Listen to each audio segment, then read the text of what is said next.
follow the crowd, but we are supposed to be our own persons. We are supposed to go the way that Jesus has taught us, because he said he's the way, the truth, and the life.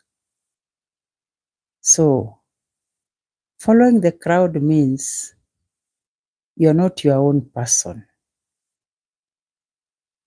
Maybe you are under peer pressure.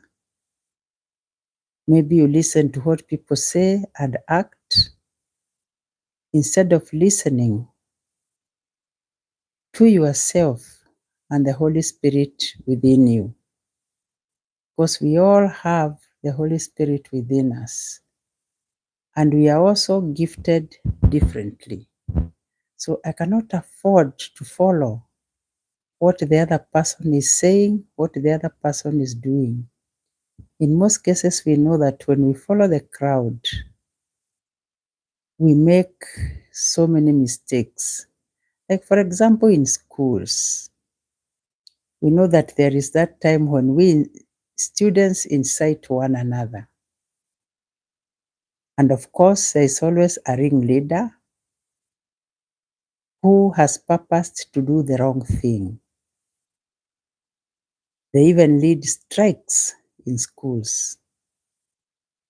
And some of you might be caught unawares, then you follow the crowd, and then you are in hot soup. Because ultimately, you will be sent home, all of you.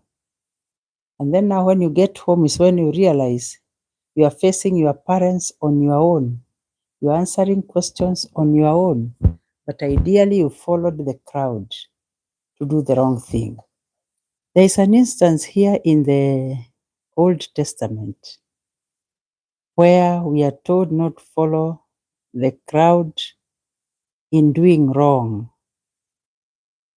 And it is in Exodus 23, where somebody made a wrong judgment and gave testimony.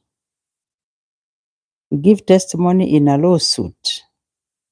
So God said, do not pervert justice by siding with the crowd. Interestingly, the court was not to show favorism and should not deny justice just because someone is poor and something has been said about them. Remember, God is a righteous God. He is a God who judges by justice, not by what you say, not by what you do. So we see, we are given an example here where when you go to court, don't go to give false, don't be a false witness. Don't go to give false information so that someone else can be judged wrongly. We are supposed to give the correct judgment, and if you're a witness, be a true witness.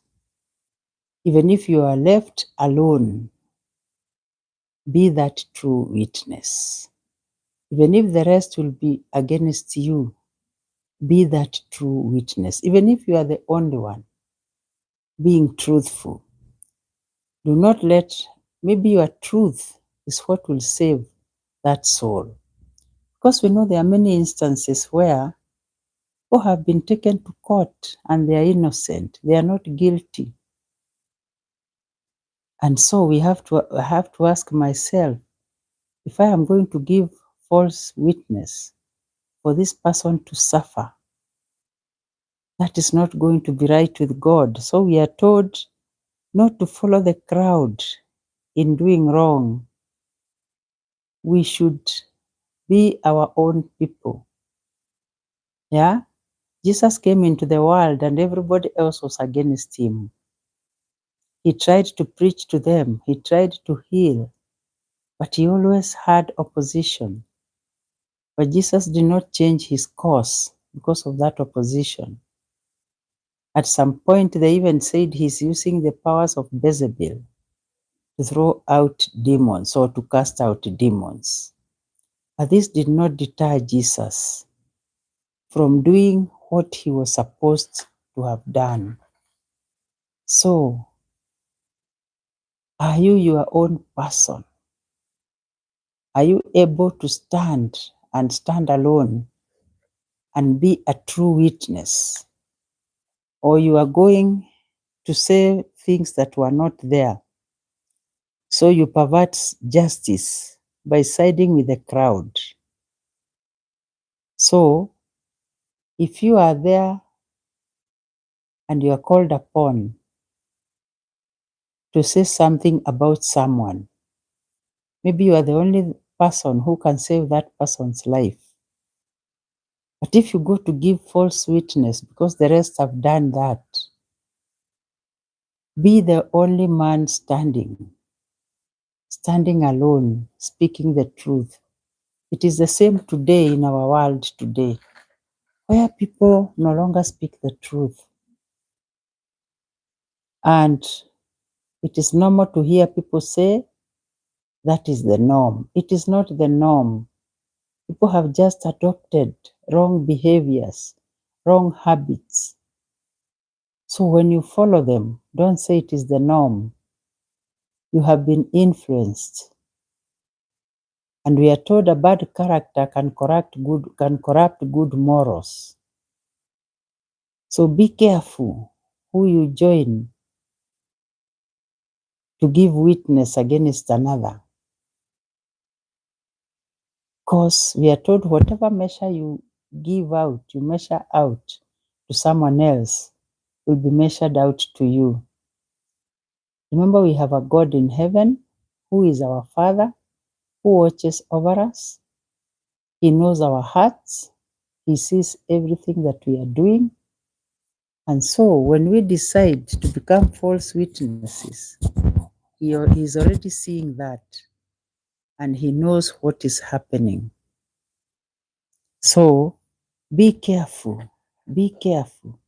not to make someone else suffer because of your lies. Because when you are giving wrong evidence about someone else, I know there are places where courts have jurists who come to give the verdict. So even if you are 10 of you and you know the 9 of them are lying, stand firm and tell the truth. Stand firm and tell the truth. Even if everyone will be against you, it is better that they are against you, but God will uphold you for speaking the truth. Because we are told the truth shall set you free. And there's nothing that God hates more than injustice.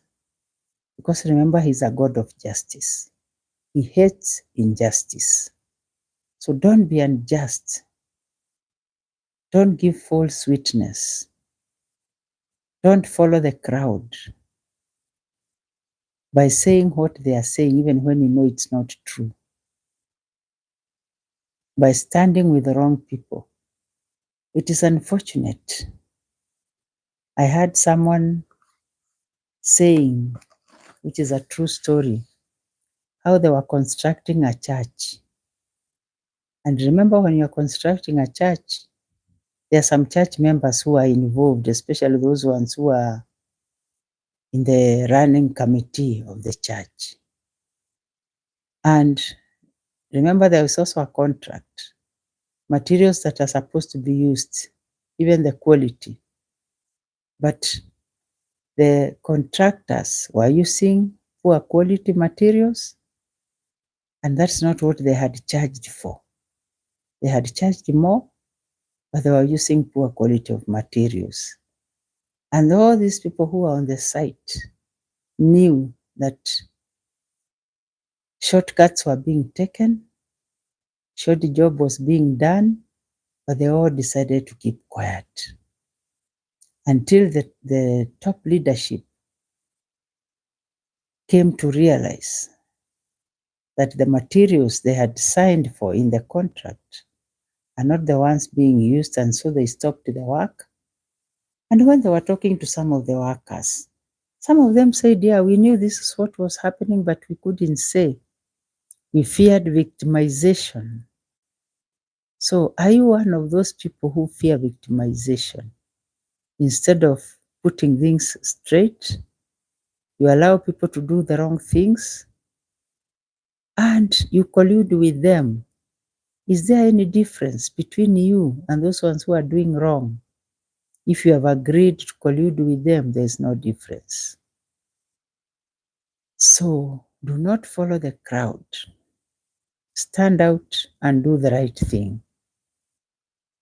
Because we are told the truth shall set you free.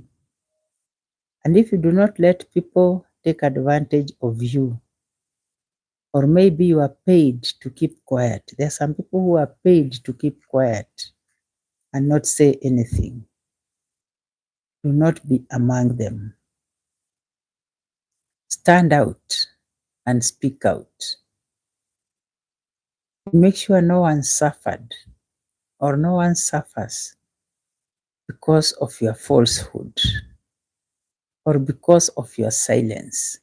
Sometimes that silence can become very expensive, especially if your word could have saved that one person.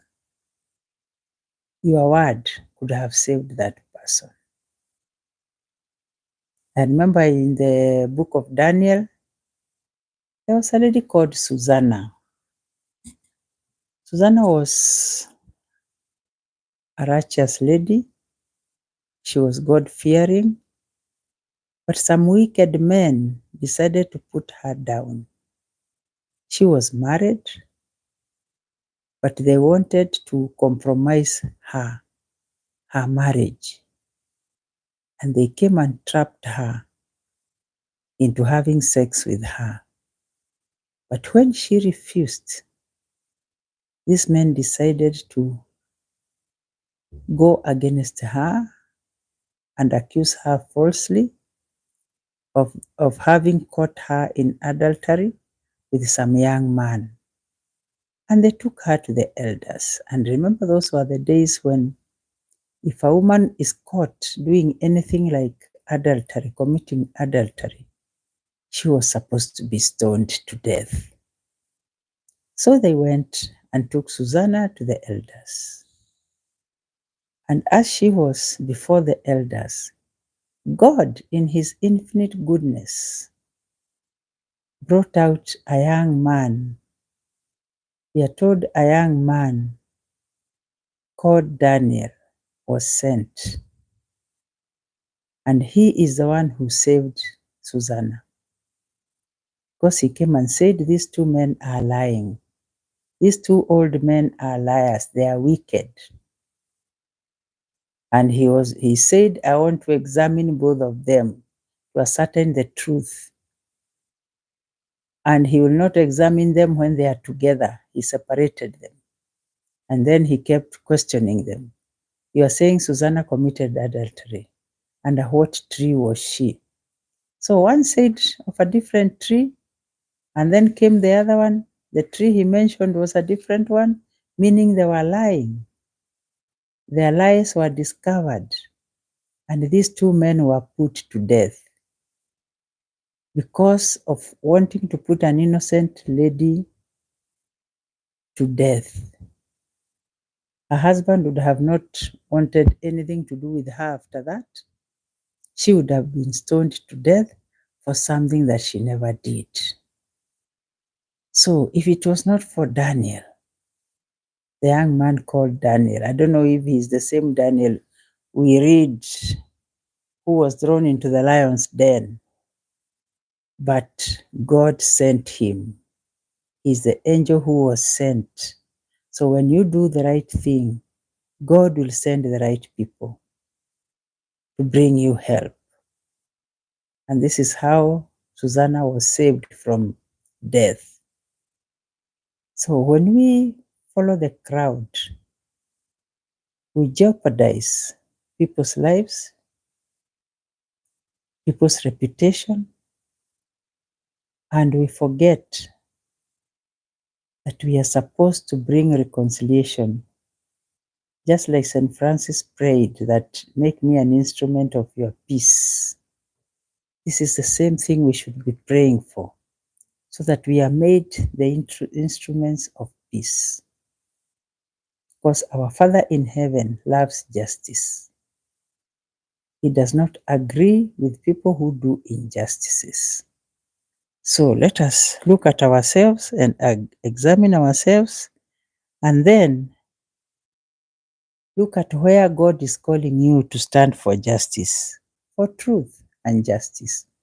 It is very, very important.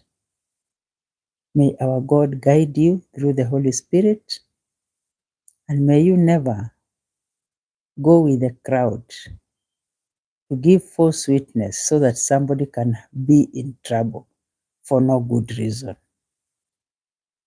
Thank you, and if this message has helped you in any way, if it has spoken to you, share it with your friends, share it with your neighbors, share it with your family members, and please subscribe to this channel so that we can continue working together in faith. Thank you. May God bless you abundantly.